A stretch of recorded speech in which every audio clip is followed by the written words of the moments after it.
Hello, my name is Cole Foreman, and today I'll be presenting my research on the impact of climate change on coastal cities.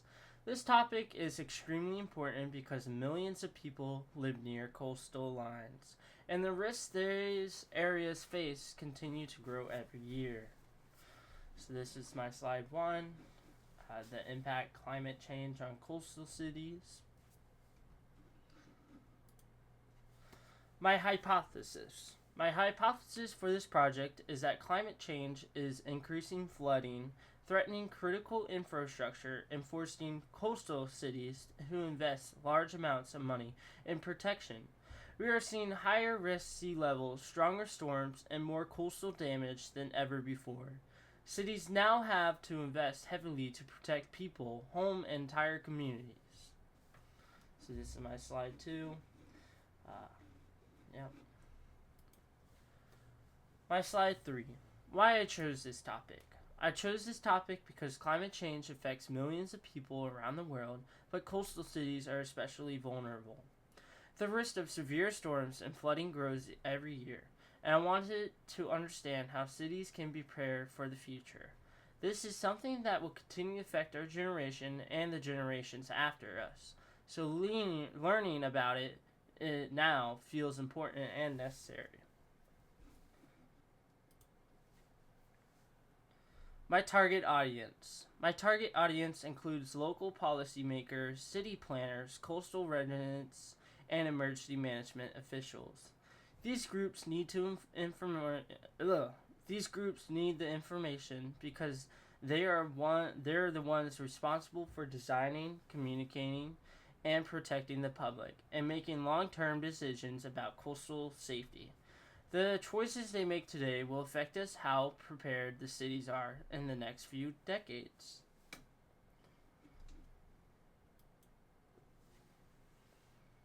My research objective. My main research objective is to raise the awareness about the risks of coastal cities and are facing and to show why climate adaptation is necessary.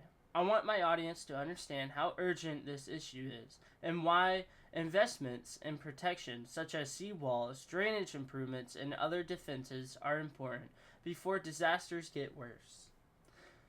Ultimately, I hope this research helps people see that preparing now is the best way to reduce long term damage. NASA sea level rise.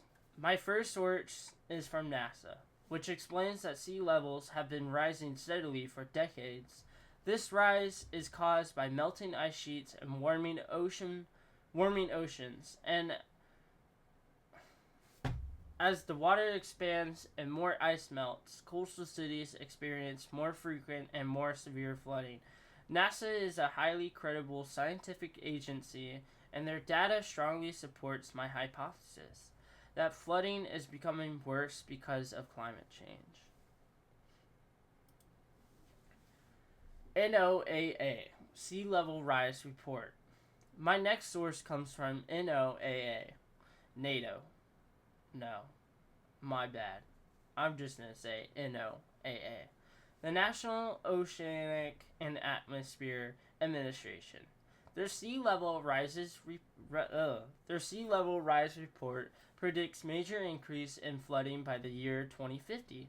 They also explain that extreme weather events are becoming more common, and many cities are already seeing what they call sunny day flooding, where streets flood even without a storm. NOAA is one of the leading authorities on ocean and climate, so their research is extremely trustworthy. IPCC Climate Change Report. My third source is that I use the IPCC, the International Government Panel of Climate Change. The report confirms that global warming is caused by human activity, mainly through greenhouse gas emissions. The IPCC predicts that sea level could rise 1 to 2 feet by the end of the century, which would cause significant damage to the coastal infrastructure. IPCC reports are internationally peer-reviewed, making them one of the most credible climate sources available. The U.S. Army Corps of Engineers. My fourth source is from the U.S. Army Corps of Engineers. They explain that the coastal cities will need to spend billions of dollars on seawalls, food, barriers, and infrastructure upgrades. Many existing seawalls are aging, and a lot of infrastructures was not designed to handle all that in today's flooding levels of storm intensities. Because the Army Corps builds and maintains the U.S. food systems, their finding strongly supports the need of major investments. Slide 10. Harvard University study.